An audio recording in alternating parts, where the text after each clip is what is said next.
First point, Gujarat టైటన్స్లో ఉన్నటువంటి Ashok శర్మకు drugs test చేయించాలి. రెండో పాయింట్, రోహిత్ శర్మ నువ్వు ఇంకా ఎన్ని అవమానాలు పడతావు, పాకిస్తాన్కి వచ్చే నిన్ను రాజులాగా చూసుకుంటాం. ఇక మూడో పాయింట్, 50 కోట్లు ఇచ్చి నా కాళ్ళు మొక్కినా నేను ఐపీఎల్కి రాను, ఐపీఎల్ ఆడను. వస్తుందా? కోపం వస్తుందా?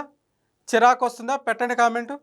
ఎంతమంది ఈ వీడియోకి లైక్ కొట్టి జై భారత్ జై టీమిండియా అని కామెంట్ పెడతారో చూద్దాం. ఇది మాట్లాడుతుంది ఇండియా వాళ్ళు కాదు, పాకిస్తాన్ వాళ్ళు.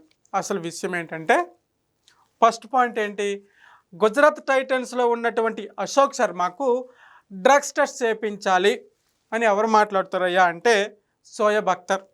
అసలు జరిగింది ఏంటంటే, అశోక్ శర్మ అనే వ్యక్తి గుజరాత్ టైటన్స్లో ఉన్నటువంటి ఒక ఫాస్ట్ బౌలర్. ఆయన రాజస్థాన్లో పుట్టినటువంటి వ్యక్తి. ఈయన గత 2 సీజన్లో అంటే గత 2 సంవత్సరాలు కూడా ఐపీఎల్లో మనోడికి ఛాన్స్ రాలే అశోక్ శర్మకి. అయితే ఈ సంవత్సరం గుజరాత్ టైటన్స్ వాళ్ళు 90 లక్షలకు అశోక్ శర్మని కొనుగోలు చేశారు. అక్కడి వరకు బాగానే ఉంది. అయితే అశోక్ శర్మ గంటకు 54.2 స్పీడ్తో బాలులు విసురుతున్నాడు.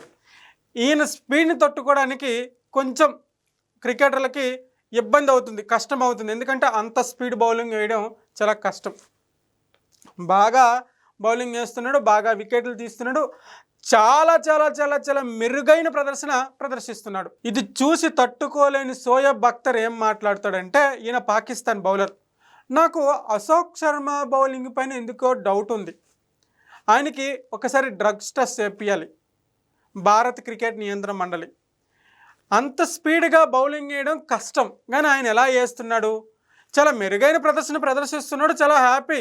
ఈయన ఇంటర్నేషనల్ క్రికెట్ స్థానంలోకి వస్తే నా రికార్డు కూడా బద్దలు కొడతాడేమో నాకు భయం వేస్తుంది. కానీ ఆయనకి డ్రగ్స్ టెస్ట్ చేపియాలి. నీకెందుకు, ఈ ఇండియన్ క్రికెటర్ల గురించి నీకెందుకు షోయబ్ అఖ్తర్? ఇదే కామెంటు ఇండియన్ క్రికెట్ అభిమానులు పెడుతున్నారు. నీకెందుకయ్యా, అసలు మీ పాకిస్తాన్లో చక్కగా క్రికెట్ ఆడేటోడే లేడు, చక్కగా క్రికెట్ బాల్ పట్టుకొని చక్కగా ఇసిరేటోడే లేడు, నీకెందుకు?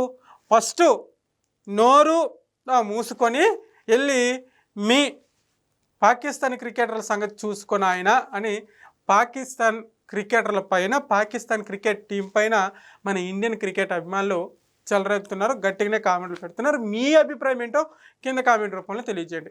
ఇక రెండో పాయింట్, రోహిత్ శర్మ ఇంకా నువ్వు ఎన్ని అవమానాలు పడతావు, నువ్వు పాకిస్తాన్కి వచ్చే నిన్ను రాజులాగా చూసుకుంటాం అని తన్వీర్ అహ్మద్ మాట్లాడతాడు.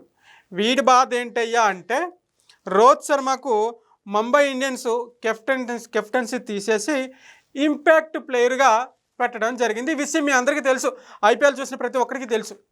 అయితే ఇది రోహిత్ శర్మ అభిమానులకు కొంతవరకు కొంచెం బాధాకరమైన విషయమే. కొంచెం అభిమానులు కొంత గుర్రుగానే ఉన్నారు, ఈ మాట వాస్తవం, మనం ఒప్పుకోవాలి. కానీ ఇది అదునుగా చూసుకొని, ఇది అదునుగా వాడుకొని వాడు ఏం మాట్లాడతాడు తన్వీర్ అహ్మద్, రోహిత్ శర్మ ఇంకా నువ్వు ఎన్ని అవమానాలు పడతావు, నీ గురించి నీకు తెలియట్లా, నువ్వు ఇంటర్నేషనల్ క్రికెటర్వి, అద్భుతమైన ఆటగాడివి, నిన్నే ఇట్లా పక్కన ఎందుకు పెడతారు, అసలు నువ్వు నిన్ను కెప్టెన్షిప్ నుంచి తొలగించడమే చాలా పెద్ద తప్పు, అప్పుడే నువ్వు బయటకు వచ్చేయాలి, ఇన్ని రోజులు ఇంకా ఎందుకు ముంబై ఇండియన్స్లో ఉన్నావు, ఉండడమే కాక ఇంపాక్ట్ ప్లేయర్గా నిన్ను ఎందుకు వాడుతున్నారు, ఇది చాలా బాధాకరమైన విషయం. నువ్వు తొందరగా బయటకు వచ్చేసి ఏ ఫ్రాంచైజీ వాళ్ళు నిన్ను తీసుకోకపోతే ప్రాబ్లం లేదు, నీకు మా పాకిస్తాన్ వాళ్ళు ఉన్నారు, నువ్వు మా పాకిస్తాన్కి వచ్చే నిన్ను రాజులాగా చూసుకుంటాం, మంచి అవకాశాలు ఇస్తామని చెప్పేసి తన్వీర్ అహ్మద్ మాట్లాడతాడు. ఫస్ట్ నా కౌంటర్ ఏంటంటే, ఫస్ట్ పాకిస్తాన్ టీం క్రికెటర్లకి, పాకిస్తాన్ టీం వాళ్ళకి ఫస్ట్ మీరు కడుక్కుంటే మంచిది, తర్వాత పక్కపడితో కడగడానికి ఆలోచిద్దురు. కానీ మీరు కడక్కనే గబ్బులు వేస్తుంది మీ పాకిస్తాన్ టీంలో మొత్తం. అంత దారుణంగా, అంత చండాలంగా తయారయ్యారు మీ పాకిస్తాన్ టీము. మాజీ క్రికెటర్లతో సహా ఎవరికి ఇష్టం వచ్చినట్టు వాడు మాట్లాడుతున్నాడు. అంటే జనరల్గా ఇక్కడ మనం ఒక విషయం మాట్లాడుకోవాలి, ఏంటంటే ఐపీఎల్ అండ్ పిఎస్ఎల్ రెండు ఒకేసారి స్టార్ట్ అవ్వడంతో పిఎస్ఎల్ అసలు ఉందని కూడా ఎవరికి తెలియట్లా. అంత దారుణంగా 2 గ్రౌండ్లో ఎవరు జనాలు లేకుండా నిర్వహిస్తున్నటువంటి ఆ పిఎస్ఎల్లో వేసుకున్నటువంటి జెర్సీలు కూడా రంగులు వెలిసిపోతున్నటువంటి అంత దీనస్థితిలో ఉన్నటువంటి పాకిస్తాన్ ఈరోజు ఐపీఎల్ గురించి మాట్లాడాలంత సీన్ మీకు లేదు. కానీ ఫస్ట్ మీది మీరు కడుక్కుంటే మంచిదని నా అభిప్రాయం. మీ అభిప్రాయం ఏంటో కింద కామెంట్ రూపంలో తెలియజేయండి.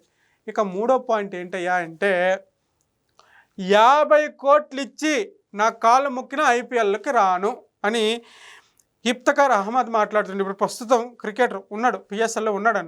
ఆయన ఏం మాట్లాడుతాడంటే, ఐపీఎల్ మా పిఎస్ఎల్కి ఒక పక్కకు వస్తుందా? మా పిఎస్ఎల్ తోపు, ప్రపంచంలో పెద్ద పెద్ద సూపర్ లీగ్. దాని ముందు ఇండియన్ ఐపీఎల్ ఎంత అండి? నాకు ఐపీఎల్ ఫ్రాంచైజీ వాళ్ళు 50 కోట్లు ఇచ్చి నా కాళ్ళు ముక్కినా కూడా నేను ఐపీఎల్లోకి రాకు. నిన్ను ఎవరు రమ్మంటే నీకు 50 కోట్లు కదా, 50 పైసలు నీ తల మీద పెట్టి కొనమన్నా కూడా ఇండియాలో కూడా కొండవు. ఫస్ట్ ఇండియాకి వస్తే మిమ్మల్ని తంతారు. మీరు ఇండియాకి వచ్చి ఏం చేస్తారు? ఫస్ట్ మిమ్మల్ని ఇండియాలో ఎవడు కొంటాడు? ఇదే మాట గతంలో ఒక ఆయన 20 కోట్లు ఇచ్చిన కాలు మొక్కిన నేను ఐపీఎల్లోకి రానంటాడు ఆడు. ఈడేమంటాడు 50 కోట్లు ఇచ్చిన కాలు మొక్కిన నేను ఐపీఎల్లోకి రానంటాడు ఈడు. ఏందిరా మీ బాధ? నాకు అర్థమైతే లేదు. ఏంది మీ బాధ? ఏంది? మేము గట్టిగా తగ్గితే ఆ గాలికే కొట్టుకెళ్ళిపోద్ది పాకిస్తాను. అలాంటి పరిస్థితిలో ఉన్నటువంటి పాకిస్తాన్ టీము, పాకిస్తాన్ క్రికెట్ ప్లేయర్లు ఇష్టానుసారంగా మాట్లాడుతుంటే కామెడీగా తీసుకొని నవ్వాలో లేకపోతే ఇంకేం చేయాలో అర్థం అవ్వట్లే. నీకు 50 కోట్లు ఎందుకు ఇస్తారా? నీకు 50 కోట్లు ఎందుకు ఇస్తారు? నీ ముఖం ఎప్పుడైనా అద్దంలో చూసుకున్నావా? ఇఫ్తిఖార్ అహ్మద్. ఈ పేర్లు కూడా ఎందుకో ఇస్తరాకు, అంటాకు, మావిడాకులానే ఉంటాయి ఇవన్నీ. ఇఫ్తిఖార్ అహ్మద్ అంటే పేరు. ఇప్పుడు ప్రజెంట్ పిఎస్ఎల్లో ఆడుతున్నాడు. వీడికి 50 కోట్లు ఇస్తే రాడట, కాలు మొక్కాలంట.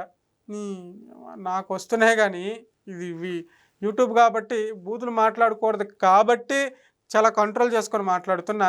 నోరు దగ్గర పెట్టుకొని మాట్లాడితే మంచిది. నీ తల మీద 50 పైసలు పెట్టినా ఇక్కడ కొనడానికి ఎవడో రెడీగా లేడు. ఫస్ట్ ఆఫ్ ఆల్ మీరు ఆట నేర్చుకోండి. ఫస్ట్ ఆఫ్ ఆల్ మీరు క్రికెట్ ఎలా ఆడాలో నేర్చుకోండి. ఆ తర్వాత కామెంట్లు చేస్తే ఎవడైనా వింటాడు. దీనిపైన మీ అభిప్రాయాన్ని కింద కామెంట్ రూపంలో తెలియజేయండి. Thank you.